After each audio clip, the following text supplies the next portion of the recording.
بسم اللہ الرحمن الرحیم۔ السلام علیکم ناظرین۔ ایک دن علامہ ابن قیم ایک درخت کے نیچے بیٹھے ہوئے تھے کہ انہوں نے ایک چونٹی کو دیکھا جو ایک ٹڈی کے پر کے پاس آئی اور اس کو اٹھا کر لے جانے کی کوشش کی، مگر نہیں لے جا سکی۔ کئی بار کوشش کرنے کے بعد اپنے کیمپ بیل کی طرف دوڑی۔ تھوڑی ہی دیر میں وہاں سے چیونٹیوں کی ایک فوج لے کر نمودار ہوئی اور ان کو لے کر اس جگہ آ گئی جہاں پر ملا تھا۔ گویا وہ ان کو لے کر پر لے جانا چاہتی تھی۔ چیونٹیوں کے اس جگہ پہنچنے سے پہلے ابن قیم نے وہ پر اٹھا لیا تو ان سب نے وہاں اس پر کو تلاش کیا، مگر نہ ملنے پر سب واپس چلے گئے، مگر ایک چونٹی وہیں رہی اور ڈھونڈنے لگی جو شاید وہی چونٹی تھی۔ اس دوران ابن قیم نے وہ پر دوبارہ اسی جگہ رکھ دیا، جبکہ اس چونٹی کو دوبارہ وہی پر مل گیا تو وہ ایک بار پھر دوڑ کر اپنے کیمپ میں چلی گئی اور پہلے کے مقابلے میں زیادہ دیر کے بعد پہلے کے مقابلے میں کچھ کم چونٹیوں کو لے کر آئی۔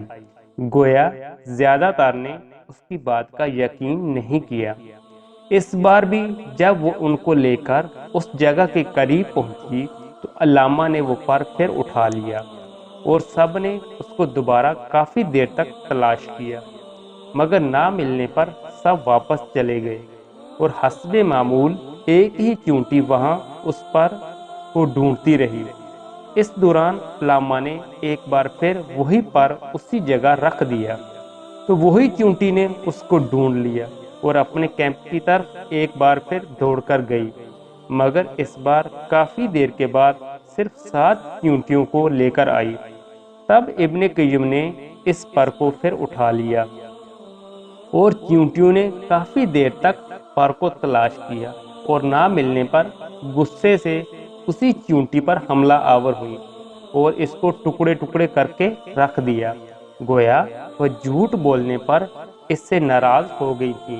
تب ابن قیم نے وہ پر ان چونٹیوں کے درمیان رکھ دیا۔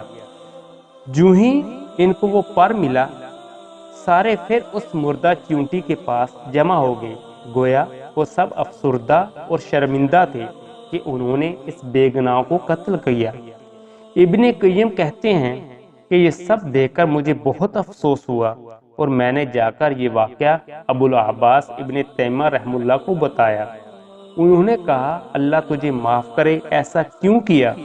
دوبارہ کبھی ایسا مت کرنا۔ سبحان اللہ۔ جھوٹ سے نفرت فطرت کا ایک حصہ ہے۔ کیڑے مکوڑے بھی جھوٹ سے نفرت کرتے ہیں اور قوم سے جھوٹ بولنے پر سزائے موت دیتے ہیں۔